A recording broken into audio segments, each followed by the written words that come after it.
누가복음 13장 자 10절부터 17절까지 제가 봉독합니다. 예수께서 안식일에 한 회당에서 가르치실 때에 18배 동안이나 귀신 들려 앓으며 꼬부라져 조금 더 펴지 못하는 한 여자가 있더라.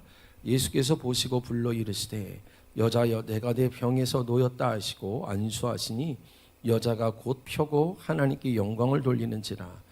회당장이 예수께서 안식일에 병 고치는 것을 분내어 우리에게 이르되 일할 날이 엿새가 있으니 그동안에 와서 고침을 받을 것이요 안식일에는 하지 말 것이니라 하거늘 주께서 대답하여 이르시되 외식하는 자들아 너희가 각각 안식일에 자기의 소나 나귀를 외양간에서 풀어내어 이끌고 가서 물을 먹이지 아니하느냐. 그러면 18배 동안 사탄에게 매임받은 이 아브라함의 딸을 안식일에 이 매임에서 푸는 것이 합당하지 아니하냐. 예수께서 이 말씀을 하시며 모든 반대하는 자들은 부끄러워하고 온 무리는 그가 하시는 모든 영광스러운 일을 기뻐하니라. 아멘.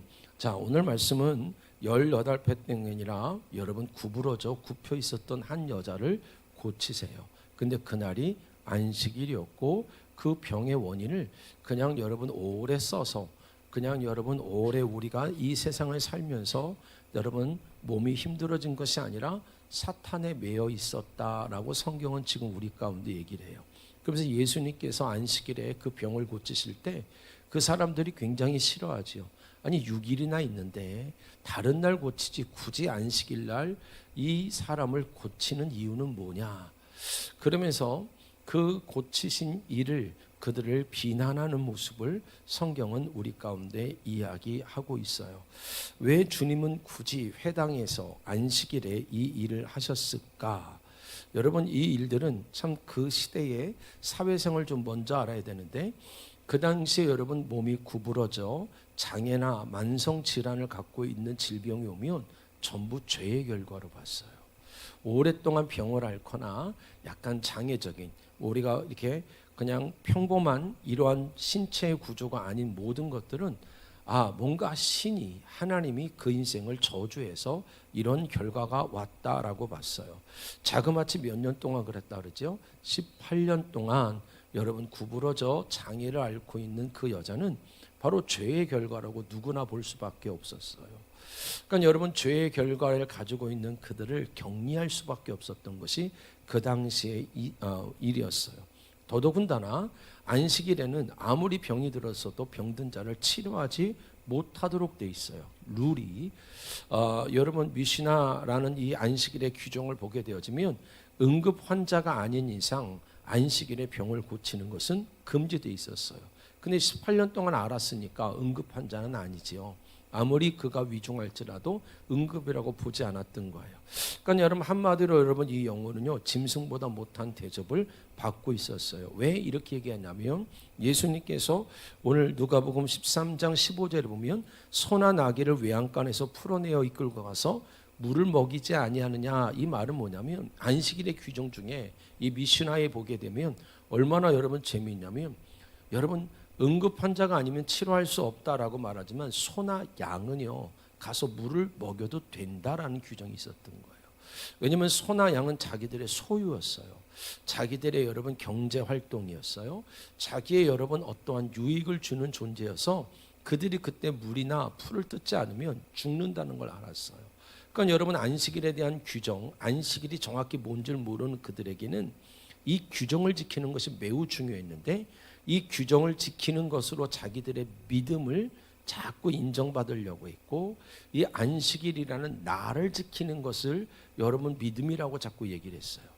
우리가 신앙생활하면서 자꾸 여러분 하나님의 말씀이라는 이 하나님의 말씀이라는 이 오해가 또 왔어요. 무슨 말이냐면 하나님의 말씀이 명령으로 기록된 게 참 많거든요. 특별히 구약은 모르겠는데 여러분 신약 성경을 읽으면서도 여러분 용서하라 뭐하라 명령으로 기록돼요. 그러니까 여러분 이 시대를 살아가면서 정말로 안타까운 것은 바로 뭐냐면 또 다른 이 시대의 여러분 율법주의가 그 말씀을 읽지 못하는, 다시 말해서 말씀 자체를 어떻게 읽어야 되는지도 모르는 사람들의 여러분 메시지를 통하여서 또 다른 율법주의가 생긴 거예요. 그러니까 이거 봐라, 성경에 명령어로 되어 있지 않느냐. 여러분 한마디로 여러분 어떤 분이 그럽니다. 대한유대교 그래요. 그러니까 여러분 하나님이 주시는 말씀을 글로 읽을 줄도 모르겠는 거예요. 어떻게 읽어야 되는지, 명령어가 있는데 어떻게 읽어야 되는지, 어떻게 해석해야 되는지는 모르겠으니까 봐라, 성경에 이렇게 써 있지 않냐고 하면서 그 글을 가지고 그 규율, 그들이 생각하는 말씀이라는 것은 여러분 규례, 여러분 규율, 바로 율법밖에 안 되는 거예요. 그런데 하나님의 말씀을 글 자체만 읽어버리면 뭐가 되냐면 전부 윤리와 여러분 도덕의 여러분 글밖에 안 돼요. 참 신기하죠.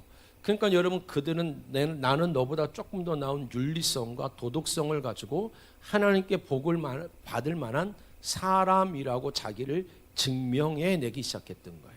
이게 유대교고 율법주의고 신약을 살아가면서도 말씀을 그렇게 적용하는 거예요. 그러니까 나는 너보다 조금 더 지켰으니까 너는 이거를 글대로 지키지 않는 너가 바로 죄인이야 라는 결론이 나오죠. 여러분 말씀을 여러분 지켜야 되죠. 말씀을 왜 안 지킬까? 안 읽어서 안 지키는 겁니다. 말씀대로 살지 않는 이유는 읽어야 말씀대로 살잖아요. 여러분 여러분의 신앙의 양심 한번 얹어보세요. 평생 한 번은 읽어보셨습니까? 여러분 아무것도 말씀을 읽지 않고요 하나님의 뜻대로 살고 싶대요. 이건 여러분 하나도 안 맞는 얘기예요. 하나님의 뜻대로 살 수가 없지요. 우리는 기본적으로 알아요. 하나님의 뜻대로 살면 복을 준다고요. 근데 읽지 않는 사람이 어떻게 하나님의 뜻대로 산다 말입니까? 그러니까 찾는 방법이 바로 뭐냐면 기도로 또 찾아내요. 누구 뜻을요? 하나님의 뜻을요. 이게 오후 예배에 여러분 드려질 말씀이거든요. 하나님의 뜻이 이루어지나이다 할 때 그 뜻이 우리가 이야기하는 점괘나 방법, 지름길을 말한 적이 없단 말이에요. 예수님은.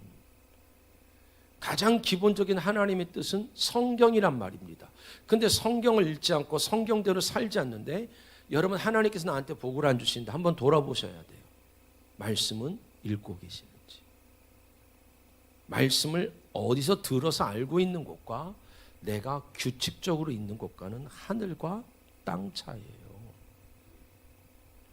말씀을 읽지 않는 사람이 어떻게 하나님의 뜻대로 산다 말입니까? 근데 더 무서운 건 뭐냐면 말씀을 읽을 줄 모르니까 조금 더 나은 윤리와 도덕적인 계명들이라고 생각한 거예요. 그러니까 막연하게 왜 안 읽어도 된다고 생각하냐면 착하게 살면 되지 뭐. 성경은 겨우 그건데. 그러니까 안 읽어도 되는 거예요. 그래서 자꾸 이제 뭘 얘기하냐면 나는 너보다 좀 더 착해. 내가 조금 더 봉사했거든. 내가 조금 더 더러운 일, 허드렛 일을 했거든. 이걸로 자기가 너보다는 조금 더 나았다라는 걸 자꾸 뭐 하고 싶어요? 증명해내고 싶어요. 그러니까 여러분 그거 갖고 싸우지 않습니까? 그거 갖고 다투지 않습니까? 근데 여러분 놀라운 것은 이 말씀을 지키는 가장 큰 이유 중에 하나가 바로 뭐냐면 자기의 유익이에요. 결국 자기를 위하여 지키는 거죠.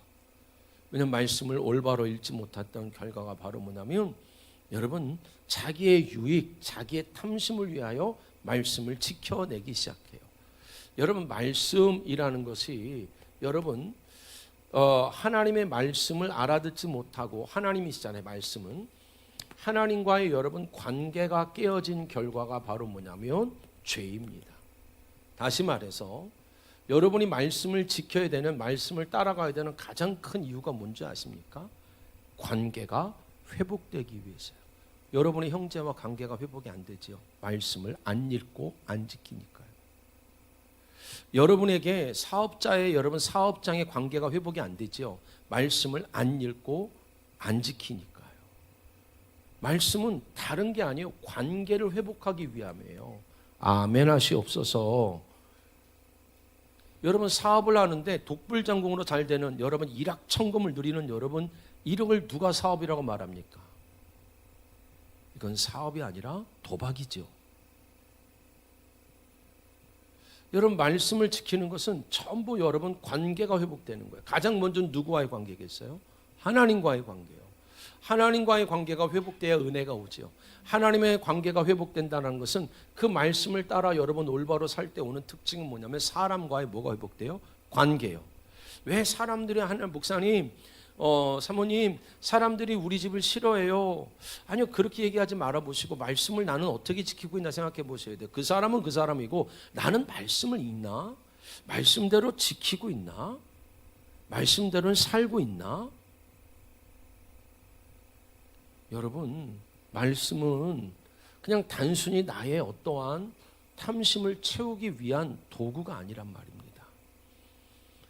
말씀은 철저하게 여러분 관계를 회복시켜요. 죄가 가져오는 가장 무서운 게 바로 뭔지 압니까? 관계를 깨버려요.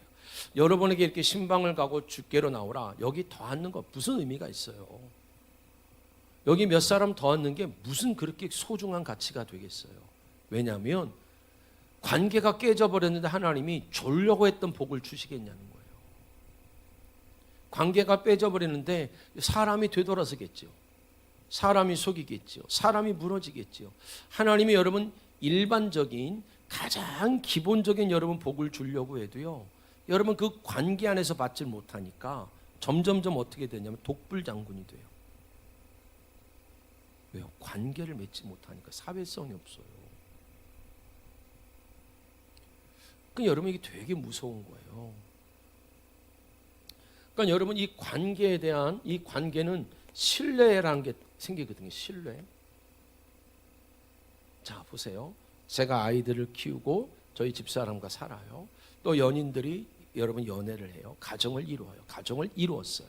그런데 관계를 어떻게 맺을 줄 모르니까 뭐만 해요?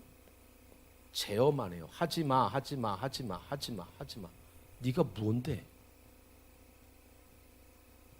관계가 아니라 너는 내 마음에 드는 사람이 돼야 돼 이렇게 만들어 버리는 거예요. 이건 관계가 아닙니다. 이건 깨질 관계라서 그래요. 진짜 관계를 맺잖아요. 관계는 여러분 신뢰를 바탕으로 사는 거예요.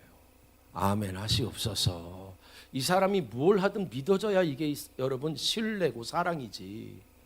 하지마 하지마 하지마 하지마. 이거는 깨져야 되는 관계예요. 이거는 서로 지옥이야. 그래서 제가 여러분 대학교 때 그 생각했다니까. 연애들을 왜 하는지 모르겠다고.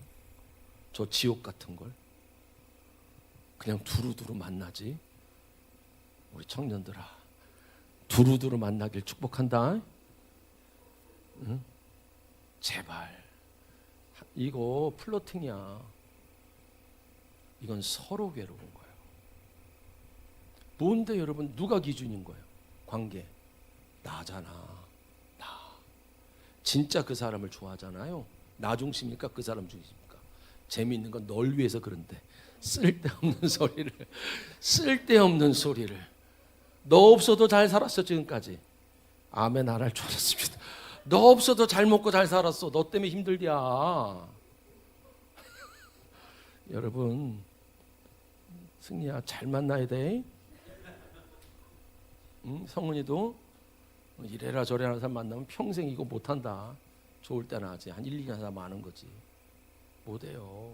제가 여러분 아이들한테 이거 하지 마라 저거 하지 마라. 얘들 거의 그런 소리 못 들어요. 실례로 요번 주에 요한이랑 저랑 같은 화장실을 쓰거든요. 면도를 하잖아 서로. 그럼 면도기를 이렇게 수건에 올려놔요. 왔더니 이제 더우니까 수건이 젖잖아요. 젖으면 이 아이가 나는 이 아이의 피부에 뭐가 생기는 걸 되게 신경 쓰여. 내가 생각보다 세심한 아빠야.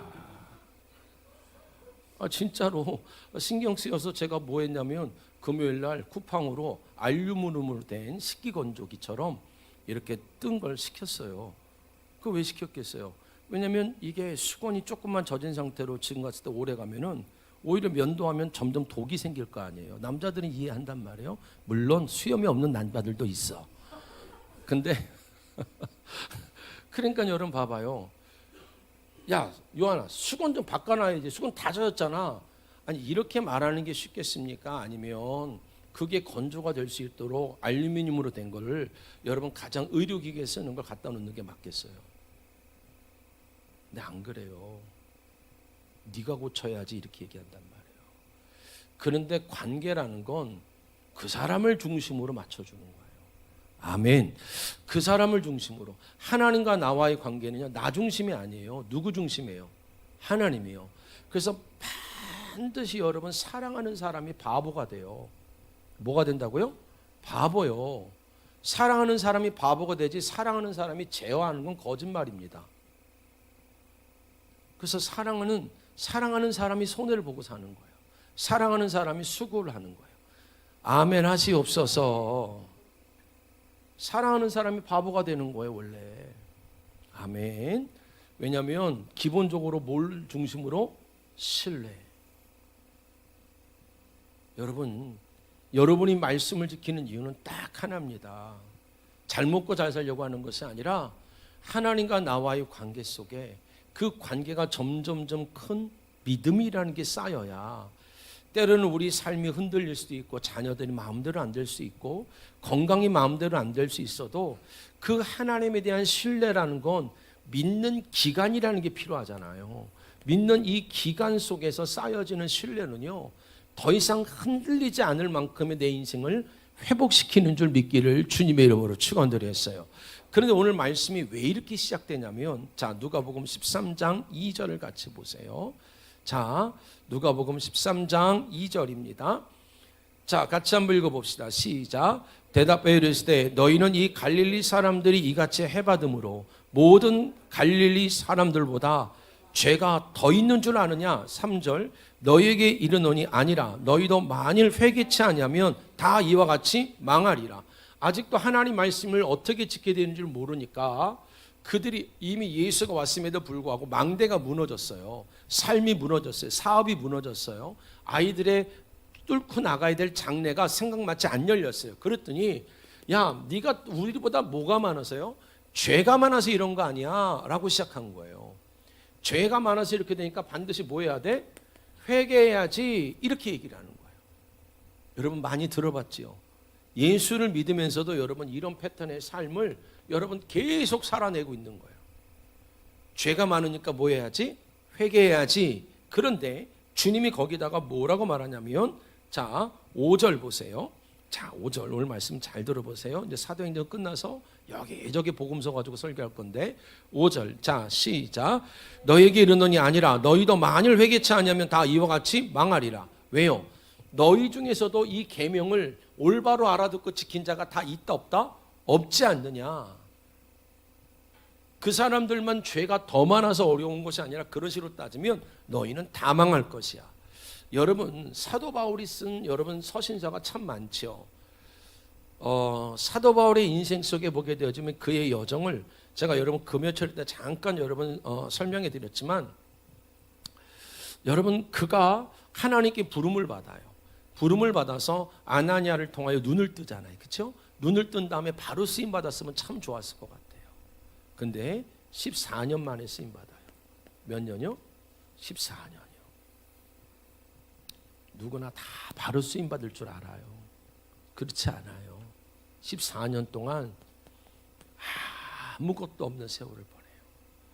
다윗이 여러분 사울 시대에 기름 부음을 받아요. 그가 기름 부음을 받고 몇 년 만에 왕으로 실질적으로 쓰임 받냐면 15년이요. 누구나 바로 뭐가 될 것 같아요. 그런데 그렇지 않아요. 14년과 15년은 도망 다니는 세월이었어요. 사울에게 쫓기는 세월이었어요. 그 속에서 하나님은 기름 부음을 받은 사람을 만드시는 거예요. 그냥 한 번에 은혜를 입은 사람이 아니라 그 기름 부음이 활성화된, 우리식으로 따지면 성령이 충만한 사람, 하나님과의 신뢰 속에서 흔들리지 않을 사람. 사도 바울의 여러분 인생을 보면 여러분 그가 14년 동안 무명으로 있다가 몇 년을 쓰임 받냐면요 11년을 쓰임 받아요. 몇 년이요? 11년이요. 11년 동안 여러분 8개의 교회가 개척이 됩니다. 근데 여러분 그가 고린도 후서 11장에 보게 되어지면 그가 이 11년 동안 뭐 했다라고 나오냐면 유대인들의 여러분 태형법, 유대인들의 형벌, 그게 40에서 하나 뺀 39대씩 5번을 맞았다 그래요. 이게 숫자로 여러분 39대가 아닙니다. 왜 그러냐면 40이라는 숫자는 죽음이라는 숫자였단 말이에요. 죽기 전까지 때리는데 여러분 몽둥이를 때렸다는 게 요만한 마이크 같은 이런 몽둥이를 때렸다는 게 아니라 성인이 혼자 들지 못하는 기둥과 같은 게 있어요. 그걸로 두들겨 맞는 거예요. 그게 한 대 맞을 때마다 뼈가 부러져요. 그거를 5번 맞아요. 로마식의 태형을 그것도 매 맞는 거죠. 3번을 겪어요. 그리고 4번 감옥에 갇혀요. 1번 돌에 맞아요. 여러분 벌써 여러분 이것만 해도 8, 12, 13 아닙니까? 그의 인생 속의 사역 속에요. 이 바울이라는 것을 연구하신 목사님들의 여러분 이 설교를 들으면요. 그의 11년 동안요. 뼈가 붙어 있을 날이 있었을까 고민을 하는 거예요. 그가 여러분 우리가 안지를 겪고 있다고 말했지만 지금 신학을 하시는 분들은 안지라고 보기보다는 간질로 봐요. 왜요? 태형 이 돌을 맞아서 뇌가 터졌거든요. 부러진 사람을 또 때리는 거예요. 부러진 사람을 또 때리는 거예요. 근데 여러분 이 사도 바울이 11년 동안 다녔던 8개의 교회의 거리가 비행기로 3시간 반 거리예요. 뭐가 이렇게 미치게 했을까? 이가 받은 고난도 대단한 거지만 지금 오늘 우리가 봐야 되는 거 그거예요. 뭐가 이 사람으로 하여금 예수께 이렇게 미치게 했을까? 사도 바울의 사역이 대단한 게 아니란 말입니다. 사도 바울이 그 엄청난 여러분 사람들의 이 세대의 어둠의 방해 속에서도 뭐가 이 사람을 이렇게 미치게 만들었냐는 거예요.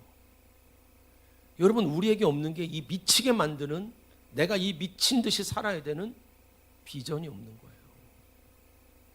꿈이 없는 거란 말입니다. 아니 다 사역자가 아니니까 여러분 사명이 아니라고도 칩시다. 그럼 미친 듯이 삶을 살아야 되는 돈을 벌어야 되는 이유라도 있었으면 좋겠어요. 왜 세상을 허송세월하십니까? 왜 다른 사람의 눈치를 보고 어쩌면 여러분 조금 더 편하게 교회를 다니려고 애를 쓰십니까? 아니면 학생이라면 미친 듯이 살아야 될 이유가 정말 뭡니까 지금? 이게 없는 게 사도 바울과 우리의 인생의 차이란 말이에요. 이 세상을 살면서 미친 듯이 살아야 될 이유가 없는 거예요. 놀라운 건 여러분 이 1차 여행 때 1차부터 이게 3차 여행인데요. 이때 썼던 글이 바로 로마서예요. 첫 번째로 쓴 게 고린도 전후서. 가장 매를 맞고 다 부러지는 상황 속에서요. 자기의 환난 속에서요. 복음의 정수가 나오는 거예요. 여러분 어렵지요. 힘들지요. 근데 이 어려운데도 힘든데도 미친 듯이 살아야 될 이유가 없는 게 고난인 거예요. 미친 듯이 살아야 되는 그곳에서 하나님은 여러분이 물질로 어렵든 가족으로 어렵든 건강으로 어렵든 뭘로 어렵든 그 속에서 여러분 가장 복음의 정수를 터뜨려 주고 싶은데 복음의 하나님의 능력을 맛보게 하고 싶은데 그냥 늘 세상 핑계예요. 늘 다른 사람 핑계. 교회를 못 나가는 것도 다른 사람 때문에. 여러분 우리의 삶을 그냥 학식으로 바라보면 안 돼요. 이 사람의 삶은 뭐냐는 거예요. 14년 동안 묻혀 있었던 이 사람의 소망은 뭘까? 할렐루야. 그러니까 여러분 이 구원에 관한 이야기를 로마서, 그 다음 여러분 로마서와 구원 그러면 에베소서를 얘기하거든요. 에베소서. 둘이 구원인데 달라요. 로마서는 복음의 정수 속에 너희가 다 우리 모두가 다 뭐라고요? 죄인 아니었냐. 그러면서 마지막 3차 여행 때 여러분 그가 빌립보서랑 같이 쓰는데 여러분 이 어디입니까? 그가 마지막으로 처음 여러분 자기가 개척한 교회로 돌아왔을 때 그는 엄청난 실망을 했던 거예요. 왜냐하면 그렇게 3년 넘도록 자기의 사역 11년 동안 가장 많이 애쓴 교회가 이단 사상, 이방 사상, 잘못된 복음이 판을 치고 있는 거예요. 더더군다나 여러분 드로비모라는 여러분 에베소 사람과 자기가 성전에 들어갔다는 누명을 써요. 그래서 여러분 2년, 4년, 총 4년의 감옥 생활을 합니다. 누명으로. 그때 쓴 게 뭐라고요? 에베소서, 빌립보서. 근데 감옥에 있는 사람이 감옥 바깥에 있는 사람한테 하는 말이 뭐예요? 기뻐하라. 그게 복음이요. 가난에 매여 있는데, 자식의 죄에 매여 있는데, 삶의 어려움에 매여 있는데, 복음은 그 매여 있지 않은 자기가 사람들이 보기에는 가장 걱정스러운 인생을 살고 있는데 그 속에서 기뻐하라고 말할 수 있는 거예요. 기뻐할 수 없는 이유를 말하는 게 아니라 복음의 능력은 그 속에서도 여러분 사람들을 향하여 기뻐하라고 말할 수 있는 거예요. 여러분이 기뻐하지 못하고 화가 나는 이유가 뭡니까? 무엇으로 여러분 내가 그렇게 살아내지 못하는 이유들을 장황하게 설명하실 겁니까? 그게 아니라 그럼에도 불구하고 살아내야 될 여러분 믿음의 목적지가 있기를 축복합니다. 삶의 열정이 있기 바랍니다. 살아내야 되는 이유가 있기를 축복합니다. 그곳에서 여러분 복음의 정수가 나와야 되는 거예요. 그곳에서 여러분 기뻐하지 못하는 자에게 기뻐하라는 거예요. 얼마나 억울했겠어요. 여러분 빌립보서를 여러분 읽어보셨으면 알겠지만 그 와중에도 여러분 사도 바울을 음해하는 사람들이 있지 않습니까? 근데 뭐라 그래요? 나를 여러분 떠나든지 나와 함께 있든지 나를 통하여 복음이 증거되는 것에 나는 감사한데요. 그러면서 더 기가 막힌 얘기를 해요. 내게 능력 주신 자서 내가 모든 걸 할 수 있느니라. 못할 일이 없다는 게 아니에요. 어떤 상황도 어떤 질병도 어떤 감정도 어떤 어려움도 내게서 일어나는 이 복음의 열정을 막을 수가 없었다라는 겁니다. 그러면서 전혀 다른 얘기를 해요. 로마서는 너희 우리 모두가 죄인 아니냐. 그리고 에베소서는 바로 창세전 언약을 얘기를 해요. 똑같은 구원인데 관점이 달라요. 하나는 처음부터 너희는 선택됐고 하나는 우리가 이 땅에 살면서 하나님의 규율 앞에 전부 죄인으로 드러난다. 그래서 위로부터 입혀지는 은혜가 아니면 우리는 살 수가 없는 자다. 사랑하는 성도 여러분, 오늘 말씀은 이런 거예요. 주님이 여러분 그들을 가지고 너희는 더 많은 죄를 지었어 라는 말씀을 올바로 읽지 못하는 자들에게 여러분 명령어가 있기 전에 여러분 주소로가 있거든요. 사실은 너희가 구원받았으니 이렇게 하는 게 어때? 그건 관계를 맺기 위함인데 마치 그렇게 안에서 어려움이 오는 것처럼 하나님 말씀을 여러분 유대인들처럼 풀어가는 이 시대에 하나님이 지금 뭐라고 말하냐면 망대가 무너진 그때에 너희가 생각하기에 죄가 더 많아서 무너졌냐? 라고 말하면서 너희도 더 큰 죄가 있어서 회개치 않으면 다 이와 같이 망할 거다. 그런데 복음의 정수는 바로 뭐냐면 그 망할 수밖에 없는 죄인으로 드러낸 우리에게 여러분 구원은 우리가 어떤 조건을 갖는 것이 아니라 창세전에 하나님께서 선택한 자들에게 부어주시는 하나님의 은혜가 되는 줄 믿기를 주님의 이름으로 축원드렸어요. 은혜와 여러분 율법을 아직도 구분을 못하니까 개신교라는 지금 우리가 다니는 이 기독교를 다니면서 복음의 여러분 정수를 다니면서도요 끊임없이 핑계, 끊임없이 다른 사람, 끊임없이 성경을 잘못 오인해서 자기는 자유하고 다른 사람의 죄를, 허물을, 약함을 드러내는 통로로 쓰임받는 그들을 하나님은 오늘 지금 돌이키기 원하시는 거예요. 사랑하는 성도 여러분, 복음은 우리의 어떤 여러분 규율의 지킴으로 얻을 수 있는 것이 아닙니다. 그것으로 조금 더 나은 복을 받는 게 아닙니다. 그것으로 조금 더 나은 하나님과의 관계가 맺어지셔야지 조금 더 내가 너보다 뭔가를 낫다라고 증명해내는 것이 아니란 말이에요. 그러면서 주님께서 이야기를 해요. 5절부터 포도나무, 포도원의 무화과 나무가 다 여러분 열매를 맺지 못함을 보며 7절에 보니까 3년이 돼서 이 무화과 나무에서 열매를 구하되 얻지 못하니 뭐하라 그러죠? 찍어버리래요.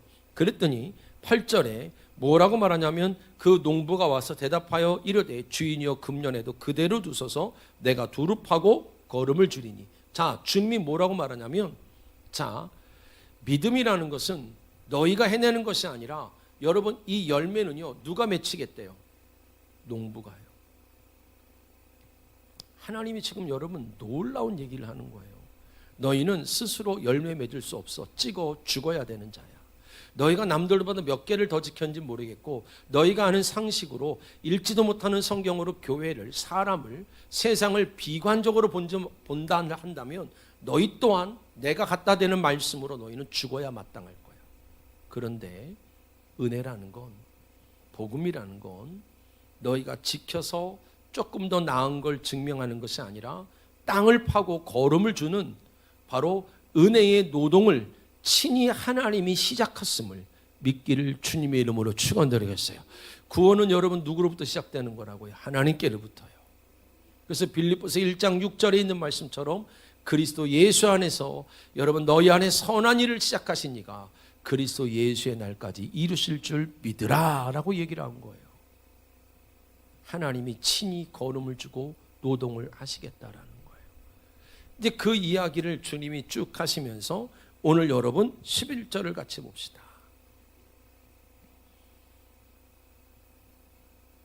자, 11절입니다. 자, 같이 한번 읽어봅시다. 시작. 18배 동안이나 귀신 들려 앓으며 꼬부라져 조금도 펴지 못하는 여자가 있더라. 그는 여러분 16절을 같이 볼게요. 16절에 이렇게 기록합니다. 자, 같이 한번 읽어봅시다. 시작. 그러면 18배 동안 어떻게 됐다 그러죠? 사탄의 매임바 된 이 아브라함의 딸을 안식일에서 이 매임에서 푸는 것이 합당하지 아니하냐. 여러분 그가 뭐에 붙들려 있어요? 사탄이에요. 하나님의 통치가 없는 거예요. 하나님의 나라가 되지 못한 거예요. 교회를 다니는데 계명도 알고 지키는 줄도 알지만 늘 다른 사람을 향하여 이야기를 해요.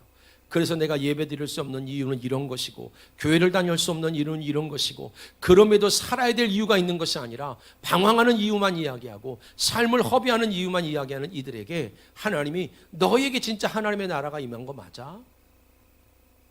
하나님의 통치와 다스림이 그 어떤 어려움 속에서도 삶을 전부 여러분이 사명자가 아니니까 삶을 여러분 살아내야 되는 여러분 이유가 있어야 되는데 여러분이 겪고 있는 고난을 제대로 이해하잖아요. 내가 남들과 다른 집에서 태어났어. 내가 남들과 다른 삶을 살았어.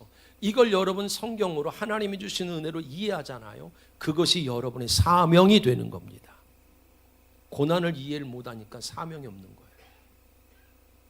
핑계만 있는 거예요. 원망만 있는 거예요. 고난을 이해하셔야 돼요. 언제까지 죄송해요. 비겁하게 살 수는 없어요. 난 이런 집에 태어나서 난 이렇게 자랐기 때문에 환경이 이래서가 아니라 그 속에서도 살게 하시는 능력이 부어지기를 축복합니다.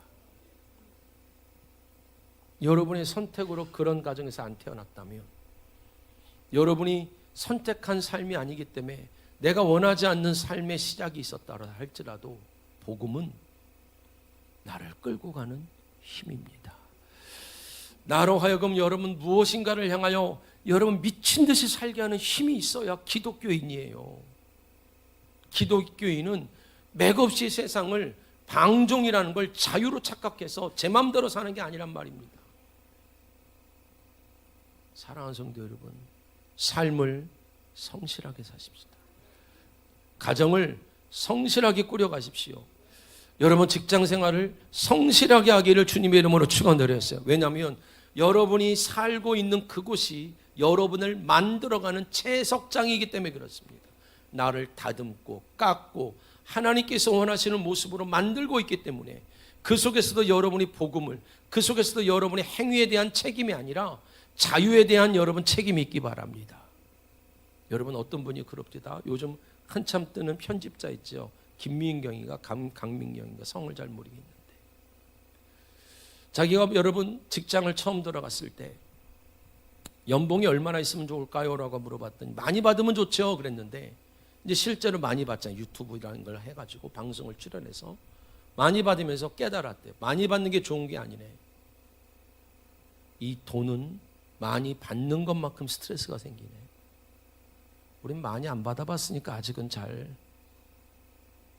그러니까 여러분 자꾸 뭡니까 허황된 이야기를 하는 사람들과 자꾸 살지 마요. 돈은 그냥 주지 않습니다. 돈은 가지면 가질수록 사회적인 책임이 있어요. 일확천금이 아닌 이상, 진짜 길바닥 가다 로또 맞는 거 아닌 이상 책임 있는 거란 말이에요. 근데 하나님이 거꾸로 책임 없는 사람에게 물질을 준다? 아니죠. 자기가 받아보니까 돈이라는 건 굉장히 자기가 받는 연봉만큼이나 스트레스가 있네. 그리고 세상에서 더 예민하고 더 분명한 잣대로, 날카로운 잣대로 자기에게 책임을 묻네. 그걸 배웠대요. 야, 나 이 사람 고대 나왔는데 되게 똑똑하다고 생각했어. 삶을 살아가는 지혜가 저걸 어떻게 깨달았을까? 근데 그런 지혜가 없는 사람은 그냥 된대요. 그냥 다음 달에 된대요. 그냥 다음 주에 된대요. 그 돈은 없어질 겁니다. 왜요? 책임 있는 삶을 살지 못하니까. 어디다 써야 될지, 어떻게 살아야 될지, 그 돈으로 무엇을 해야 될지 모르니까요. 오히려 여러분, 돈이 사람을 더 망가뜨리고 있죠. 근데도 돈을 달라고 기도합니다. 사랑하는 성도 여러분, 세상과 동떨어진 것이 교회가 아닙니다. 오히려 교회에 있는 가치관들이 세상에 오히려 많이 들어가 있지요. 사랑하는 성도 여러분, 이 사람은 뭔가 매여 있대요. 매여 있어서 그가 꼬꾸라져 있대요. 자, 보세요. 다시요, 보십시다. 11절이니까 18돌 동안이나 귀신 들려 앓으며 꼬부라져 조금도 펴지 못하는 여자가 있더라. 꼬부라져. 여러분, 이 원어가 순쿱투사란 말을 쓰는데요. 땅을 향하여 있다, 기어다니다, 이런 뜻이에요. 하나님께서 하나님의 나라가 되지 않은, 하나님께 통치가 되지 않은, 살아가게 될 열정이 없는, 여러분 복음의 열정이 없는, 복음이 뚫고 나오지 못하는 또 다른 인생의 삶이 뭐냐면 땅을 기어다니는 거예요. 뭐가요? 뱀이 그랬지요. 땅만 보고 사는 거예요. 아래 것들만 보고 사는 거예요. 이 세상만 보고 사는 거예요. 펴지 못하다라는 아나킴사이라는 단어가 말이 뭐냐면요, 머리를 들어서 위를 보지 못하다. 여러분 보세요. 우리 주변과 가족에 얼마나 이런 사람 많아요. 하나님을 얘기하지만 하나님을 보려고 하진 않아요. 하나님을 여러분 다 입으로 알아요. 근데 위를 보지 않대요. 어디만 봐요? 땅만 봐요. 너만 봐요. 세상만 봐요. 돈만 봐요. 이게 하나님 보시기에는 다른 거에 매여 있는 상태라는 거예요. 그렇다면 기독교라면, 복음이라면 매여 있는 것을 풀어주는 게 마땅하지 아니하냐. 어떻게 너는 너에게 유익을 주는 소나 양이나 이것만 풀어달라고 얘기를 하니? 너희가 안식일을 지키는 규례를 지키는 것으로 믿음이라고 이야기할 수 있겠니? 너희가 나를 지키는 것만 가지고 믿음이라 말할 수 있고, 회당이라는 우리식으로 말하면 이 교회라는 건물을 다니는 걸 믿음이라고 말할 수 있겠니? 라고 주님이 지금 반문하시는 장면인 거예요. 그러면 여러분, 오늘 우리가 믿어야 되는, 들어야 되는 메시지는 그거예요. 그럼에도 불구하고 여러분, 누군가가 내 바깥에서 내 인생의 밭을 기경하고 회복시키시는 줄 믿으셔야 돼요. 다시 말해서 내 자신의 힘으로 뭔가를 해내라고, 이렇게 해봐 저렇게 해봐, 너 왜 이렇게 안 해, 저렇게 해가 아니라 바깥에 있는 여러분 예수 그리스도의 은혜가 내 가정에, 내 삶 속에 나에게 임하기를 주님의 이름으로 축원드리겠어요. 나에게 임하여야지 너에게 임하여가 아니란 말입니다. 나에게 임하여 나에게 임한 그 복음의 실제가 너에게도 입혀지기를 주님의 이름으로 축원드리겠어요. 여러분, 그래서 여러분 신앙생활의 신방은 매우 중요한 거예요. 가서 예배드리고 오세요. 기도하고 오세요. 여러분 모두가 종교만 가지고 있다면 누군가가 가서 풀어줘야 될 거 아니겠습니까? 사랑하는 성도 여러분, 복음은 허울 좋은 방랑이 아닙니다. 이래도 가고 저래도 가는 천국이 아니란 말입니다. 죽어서 가는 곳이 아니란 말이죠. 자, 누가복음 같이 봅시다. 자, 마태복음 24장 보세요. 32절, 33절.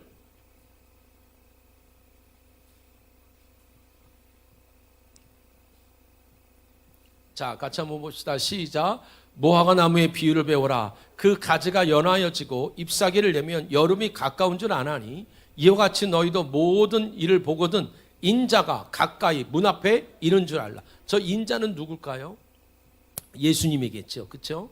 근데 똑같이 써 있어요. 자, 마가복음 보세요. 자, 인자가 문 앞에 있다. 외우셔야 돼요, 여러분. 머릿속에. 자, 마가복음 13장 28절, 29절 보세요. 자, 시작. 무화과 나무의 비유를 배우라. 그 가지가 연하여지고 잎사귀를 내면 여름이 가까운 줄 아나니 이와 같이 너희가 이런 일이 일어나는 것을 보거든 인자가 가까이 문 앞에 이른 줄을 알리라. 자, 보세요. 마태복음하고 마가복음은 똑같은 얘기를 하죠. 뭐가 가까이 왔다고요? 인자가요. 인자가 누구라고요? 예수가요. 자, 그런데 누가복음을 보세요. 21장 30절과 31절 같이 봅시다. 자, 시작. 싹이 나고 너희가 보고 여름이 가까운 줄을 자연히 아나니 이와 같이 너희가 이런 일이 일어나는 것을 보거든 뭐가요? 좀 아까 뭐였어요? 인자가 누구라고요? 예수요. 근데 누가복음에서는 예수를 누구라고 불러요? 하나님의 나라요. 그럼 많은 사람들이 누가복음에 병자가 예수께 나간 건 병든 자들이 누구한테 오는 거예요? 하나님의 나라로. 죽어서 가는 곳이 아니란 말이에요. 하나님의 나라가 왔단 말입니다. 하나님의 나라를 죽어서 간다고 누가 말한단 말이에요. 근데 이 하나님의 나라가 어디로 이제 오신 거냐면 십자가를 통하여서 그가 여러분 우리에게 우리 삶을 기경하고 온전히 회복시키기 위해서 어디로 오셨느냐? 누가복음 17장 20절, 21절. 자, 같이 한번 읽어봅시다. 시작. 바리새인들이 하나님의 나라가 어느 때에 임하니까 묻거늘 예수께서 대답하여 이르시되 하나님의 나라는 볼 수 있게 임하는 것이 아니요 또 여기 있다 저기 있다고도 못하리니 하나님의 나라는 어디 있느니라? 너희 안에 있느니라. 하나님의 나라는 죽어서 가는 곳이 아니요 여러분 안에 임하신 거예요. 그 복음의 능력이 회복되기를 축복합니다. 여러분 안에 살아야 될 이유가 분명해지기 바랍니다. 내가 이 길을 가야 될 이유가 분명해야 돼요. 예배를 드려야 될 이유가 분명하고요. 삶을 살아야 될 이유가 분명해야 된단 말입니다. 하나님의 나라가 나를 끌고 가야 돼요. 누가복음 4장 가보세요. 예수님께서 하나님의 나라가 임할 때 16절부터 봅시다. 자, 16절부터 18절. 자, 시작. 예수께서 그 자라나신 곳 나사렛에 이르사 안식일에 늘 하시던 대로 회당에 들어가서 성경을 읽으려고 섰음에 선지자 이사야의 글을 드리거늘 책을 펴서 이렇게 기록한 데를 찾으시니 곧 주의 성령이 내게 임하셨으니. 자, 뭐가 임했어요? 주의 성령이요. 근데 누가복음에서만 예수님께 성령이 뭐 할 때 임하냐면 기도할 때 임합니다. 마태와 마가복음에는 여러분 세례를 받을 때 임하는데 누가복음에만 뭐 할 때 임해요? 성령이 임해요. 우리에게는 이미 성령이 임했지요. 성령이 여러분 안에 활성화가 돼야 되고 여러분 풍성해지고 충만해지길 축복합니다. 어디요? 여러분 안에요. 등판에 불 받는 게 아니라 머리통에 불 받는 게 아니라 여러분 안에 살아야 될 이유, 여러분 꿈을 꿔야 될 이유, 나를 끌고 가시는 하나님의 나라가 활성화가 되기를, 충만해지기를 주님의 이름으로 축원드리겠어요. 기도하지 않고는 안 돼요. 기도해서 여러분 여기가 뜨거워지는 거예요. 결국 주의 성령이 내게 임하셨으니 이는 가난한 자에게 복음을 전하게 하시려고 내게 기름을 부으시고 나를 보내사 오늘 포로된 자에게 자유가 임하게 되고 눈먼 자에게 다시 보게 함을 전파하며 눌린 자를 자유롭게 하고 주의 은혜를 전파하게 하려 하심이니라. 할렐루야. 아무리 여러분의 삶이 태장을 맞고요, 삶이 우겨쌈을 당하고요, 내가 원치 않는 가정에서 태어났고요, 내가 원치 않는 가정 환경 속에 있다 할지라도 하나님의 나라가 여러분 안에 임했음을 믿으셔야 돼요. 언제까지 바깥을 보고 핑계대면 안 돼요. 바깥을 보고 좌절하면 안 돼요. 원망하시지 않길 축복합니다. 여러분에 있는 하나님의 나라가 여러분에게 눌린 곳에서 자유케 하실 것이고, 눈먼 자에게 다시 보게만 할 것이고, 자유케 하시는 실제가 일어나기를 주님의 이름으로 축원드리겠어요. 언제요? 기도하실 때요. 여러분, 기도는 목살 위해서 하는 게 아니란 말이죠. 실제가 안 나타나는 하나님의 나라. 왜 18년 동안 우리 가정에, 교회에 땅만 쳐다보고 땅의 것만 이야기하고 땅이 잘 될 거라고 고부라져서 다른 거에 매여 있는, 복음의 능력이 없는 껍데기만 가진 신앙생활들이 있을까요? 기도하는 사람이 없어서 그렇습니다. 실제가 안 나타나서 그렇습니다.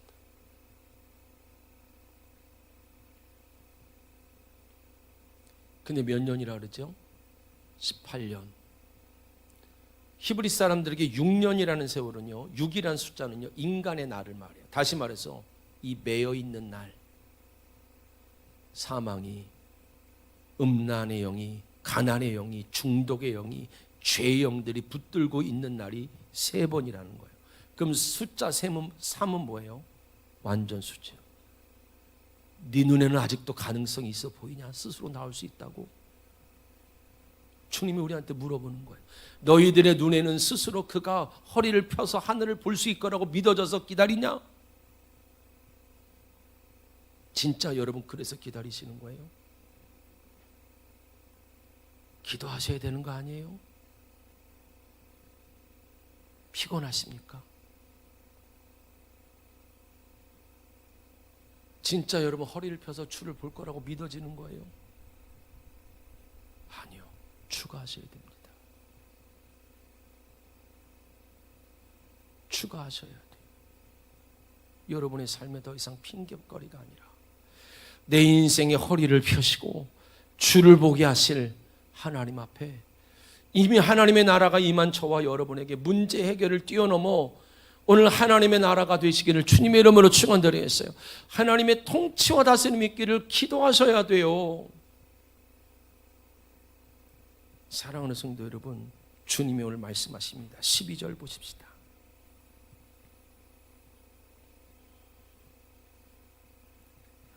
자, 같이 한번 읽어볼까요? 자, 같이 한번 읽어봅시다. 자, 시작.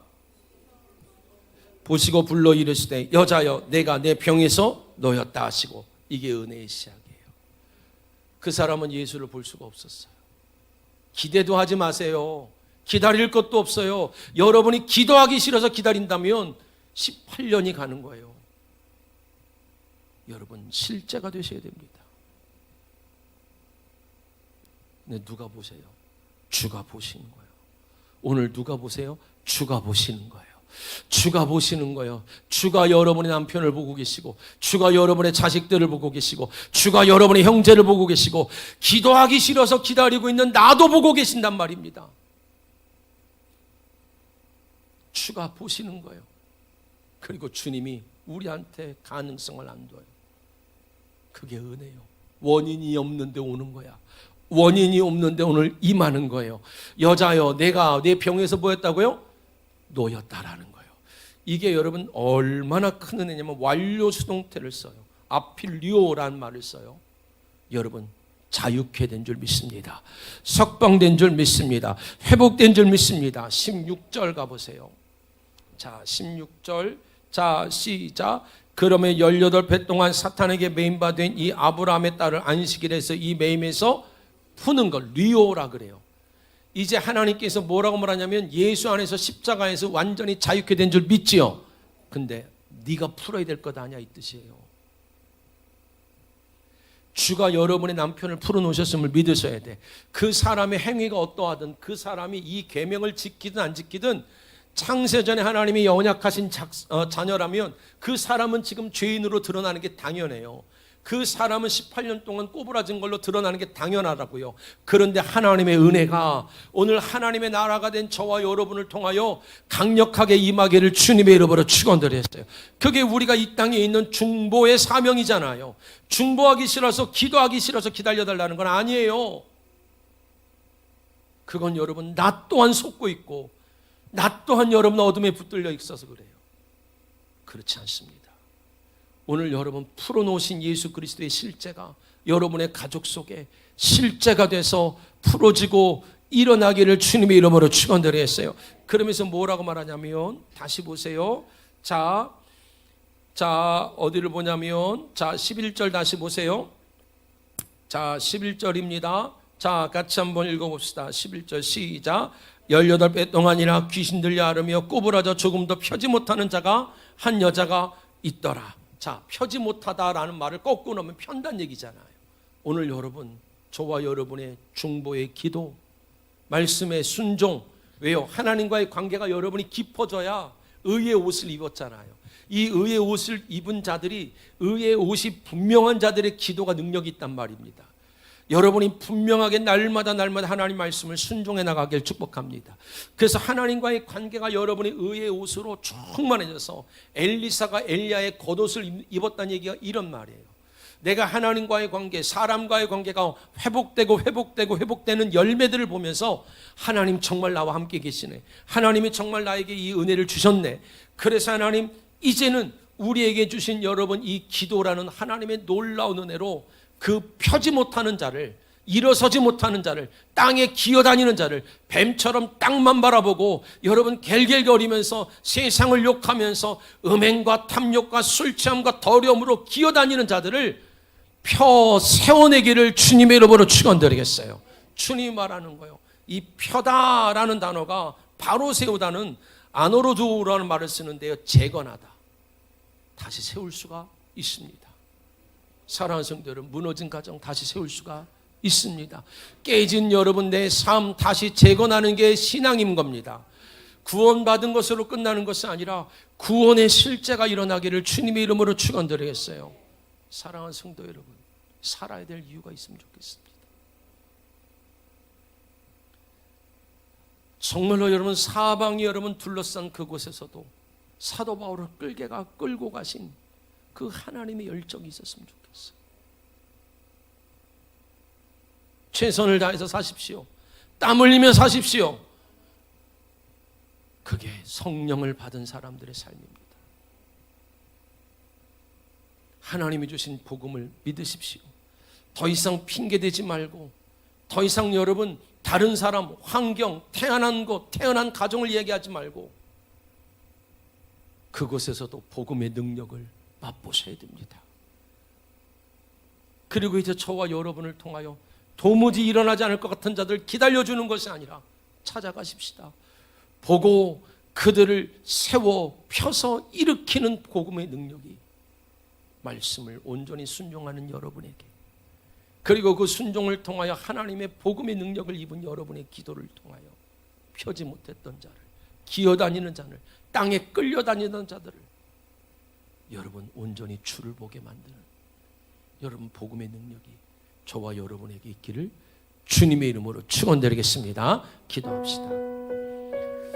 사랑이 많으신 하나님,